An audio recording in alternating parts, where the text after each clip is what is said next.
everyone, and welcome to another YouTube short brought to you by the K&K Sports Show. I am Kenny Kirkpatrick, aka the Fraud Slayer. I'm here with my usual counterpart, Kurt Valenti, and our very special guest today, Ricky Litwinkowicz from Pipe Bomb NYC Radio. Welcome, gentlemen. How are you What's today? going on? What's going on, Ricky? Thank you for joining us. How are you, Kenny? Doing well. Ready for this topic, and what better topic to have than to bring a Patriot fan on for this one, Kurt, and I'll let you explain the topic to the audience. Oh, this is just what I want to do, talk Patriots and Brady today. But no, we got a good topic. The topic is going to be, and it's been a question for the last at least 10 years, maybe even more, where did the Patriots get the more success? Was it more Tom Brady? Was it more Bill Belichick? So that's what we want to talk about. There's been people pro Belichick, people pro Brady, but I want to get a big time Patriot fan. I want to hear it from his mouth what his opinion is on this. So here we go, Ricky. What do you think? Brady, Belichick? All right. I would have to say at some points it's a 50-50 spot. And I only go with the 50-50 spot. Reason being is there are times where the defense was not there and Brady had to carry the load. And then there's the other times, for example, the Super Bowl against the Rams, where you had that high-powered offense going into that game, and that game was defense purely across the board. So I can actually say that moving on with this year, you're going to see a lot of different stuff. But I have to say, Belichick's scheming is a lot better. And with Brady learning a new system, I think that's going to be a tough deal for him. There's a lot of cohesiveness between the two. Yeah, the last few years, they didn't have a lot of fun. I could be honest with you on saying that because you see it in both their faces. They're not happy with each other. The camel that broke that back, the straw that broke that camel's back was the time where it came up to the trade deadline. Do we trade Brady or do we trade Garoppolo? That was the whole thing where it really went awry. But throughout the whole course of time, though, Ricky, isn't that like when you really think about that, like that's just crazy that even came up. You know what I'm trying to say? Like, could he have traded Tom Brady? Like you're the Patriot fan, you know more than us, obviously, about the Patriots. Do you really think? Because I've heard from a couple different news outlets and stuff that Belichick he wanted Garoppolo instead of Brady. Like, what's your opinion on that? Belichick knows when it's time to leave. He's done it to many players. Richard Seymour, for example, okay? They just win the Super Bowl. He trades him to the Raiders. Seymour did nothing after that, okay? Many players, Ty Law, for example, kind of dropped off for a little after a while. Lawyer Malloy dropped off for a little while after a while. Wes Welker, he had him. We went to Denver, and he was a concussion case walking. Yes, he was. Okay? So if Belichick is sitting there saying, hey, you know what? We've gotten what we've gotten out of him, right? Like it's time to do the trade-in. We'll find a younger guy who'll come in with a little bit cheaper, but will perform at the same level. There is a system there in New England. I'm not going to lie with this because there is case history of it. Can you say that one more time? There is a system there. There is the case history of it. Kenny, you know what I'm going to do? I'm going to take this clip of Ricky and I'm going to put this in our intro somehow. Okay. Because I've been saying this, Ricky, for years. And people, no, there's no. But there is. I mean, let's be honest. There is. It's all right. And here's the perfect reason why I say it, okay? The year Brady got hurt, game 1 against the Chiefs, okay? Backup quarter comes in. They win games and lose a tiebreaker to the Dolphins. Mm-hmm. Matt Castle. Matt Castle carried them the entire year. They changed their entire offense just for him. But once Matt Castle left, did nothing. It's like he rode off into the sunset. Yep. We'll even go a little bit further back than that.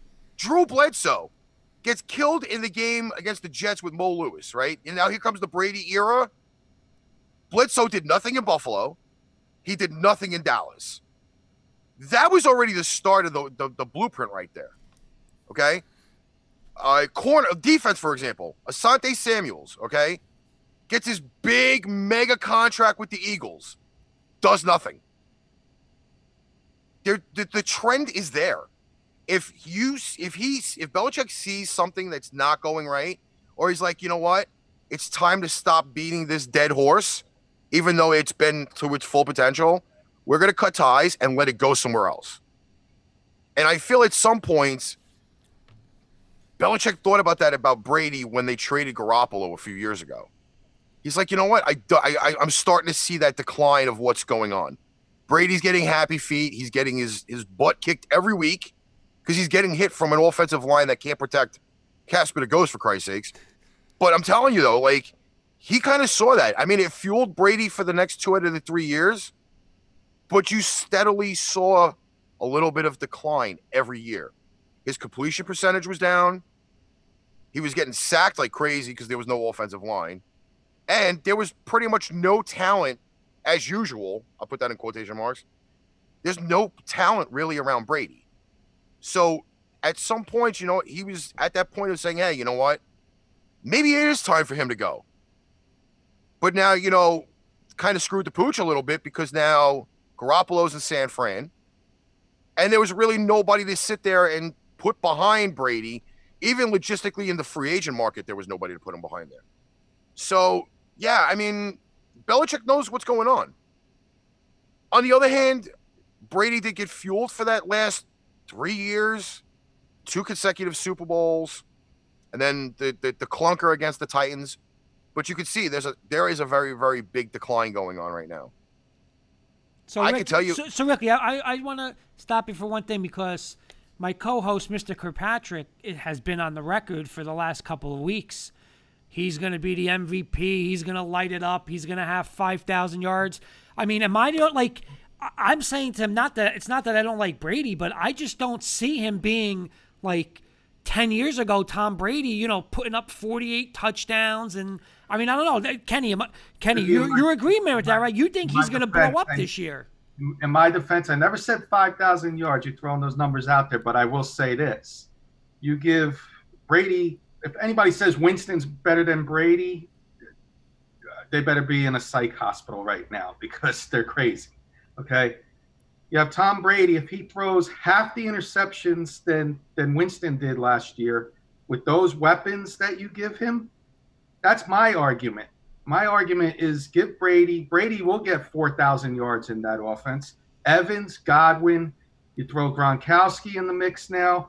You still got you got O.J. Howard right now. We don't know if he's going to be there. He might get traded. And you got Cameron Brate. You got 3 tight ends. Brady loves the tight ends. And you got a running back in, I think, Ronald Jones that can have a breakout year because of teams having to cover the receivers this year. That's my argument. I think you improved at quarterback.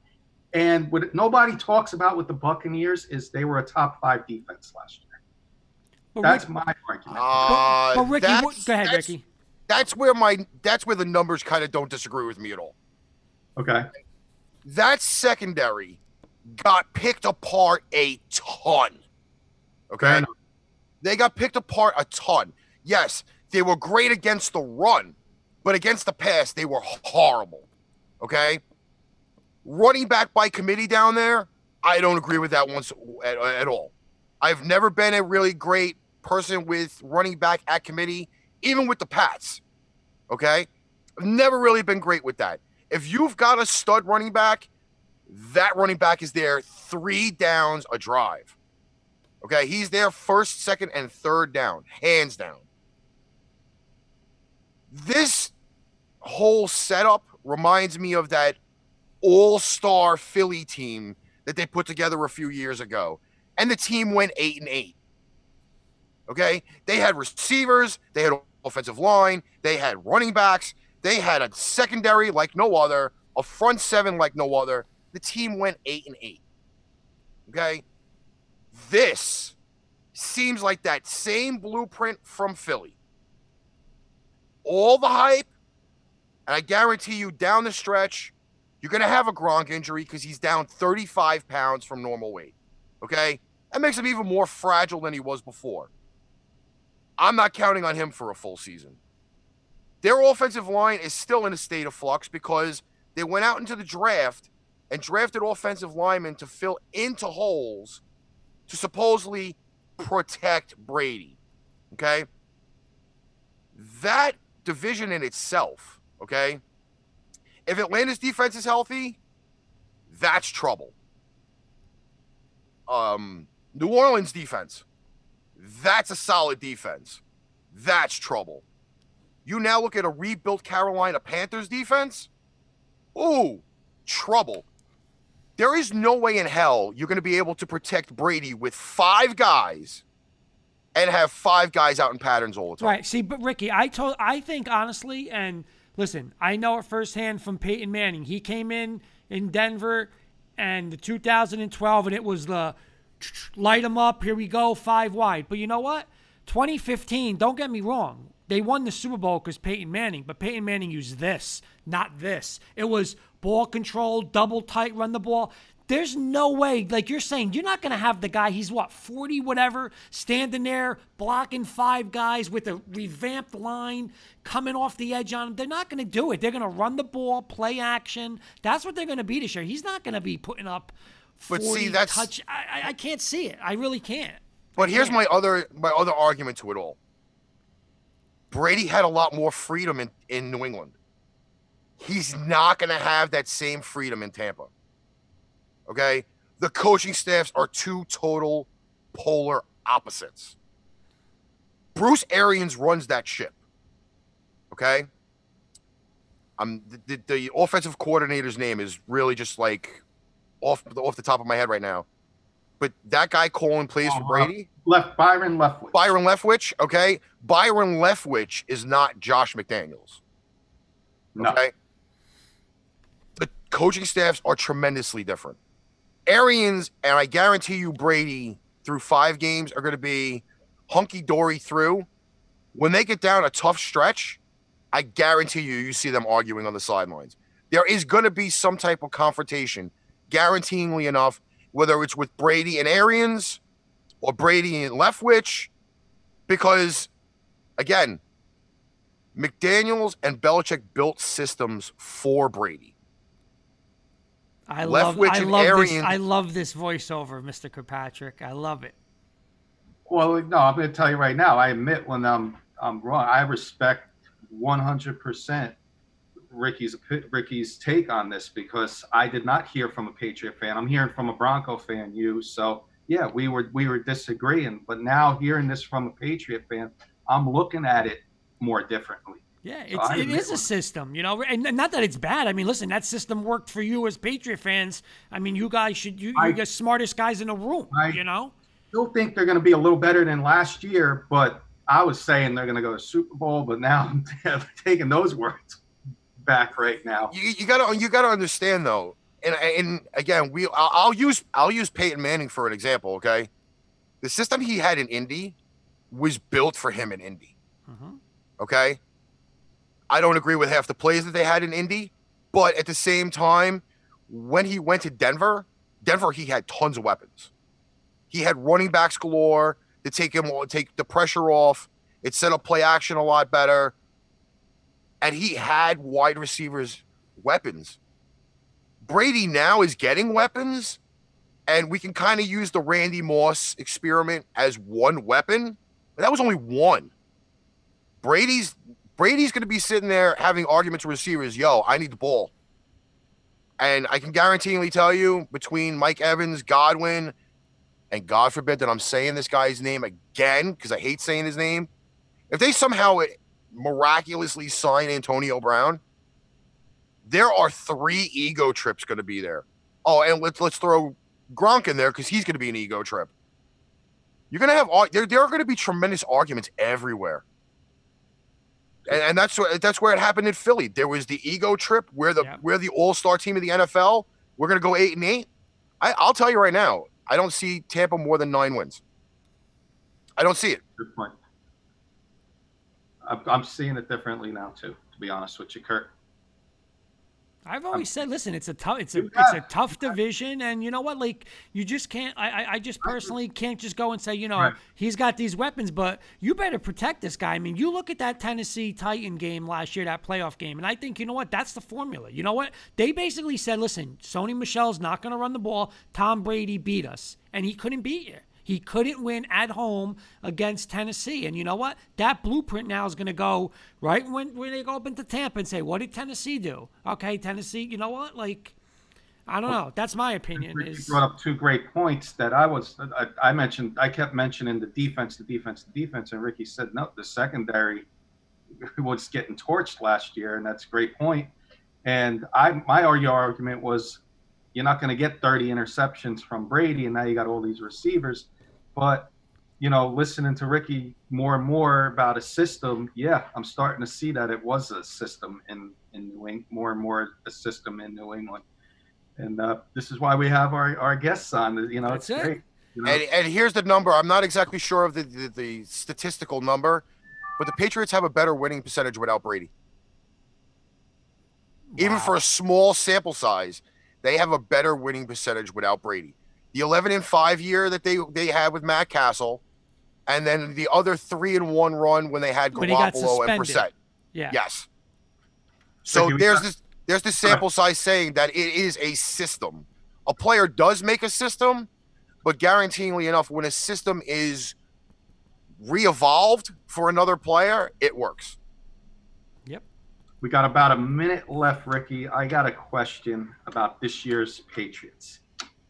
Because saying that the Patriots, it's a system. Jarrett Stidham or Cam Newton will be your quarterback to start the 2020 season? Stidham week 1, Cam after that. Very good. And my only reasoning is Stidham has been there for the year and a half and change. He knows the system. I think no preseason games, no training camps. It's going to be a while for Cam to pick it up, but I guarantee you McDaniels and Belichick have already been scheming it out because they had Newton in plans a long time ago. I got one more for Ricky. Do they win the AFC East again? No, not this year. Wow. See, I was joking, Ricky. I said it wasn't even really a joke. I said if I had my last $20 and somebody said I got to put it on somebody in the AFC East, I was going to put it on the Patriots because last 16 years, was it 16 years or 15? I think it was 15. 15 years they've won the division. And I'll only say this because there was a lot of moving parts this year. We lost 6 starters from defense. So that's a really big thing. I know we upgraded, we added other pieces throughout the draft. But I don't see defensively solid-wise. The front seven's going to be great again. We have a lot of injuries coming back. That'll help the offensive line a little bit, unless they trade Joe Thuney, and then that's a rebuilding spot right there. It's going to be it's a really weird changeover. I understand Newton bringing in the run-pass option is going to be a great deal, but Newton's only been at Pat officially a day. You're not going to learn an entire Belichick McDaniels scheme in a day. It's going to take at least 2 months to learn. Look, Mohamed Sanu is the perfect example with that. Fair enough. I agree. Well, I think that's it for today, fellas. I want to thank Ricky Litwich from Pipe Bomb NYC and Kurt Valenti on behalf of everybody. Have a great day and enjoy. Thank you, guys.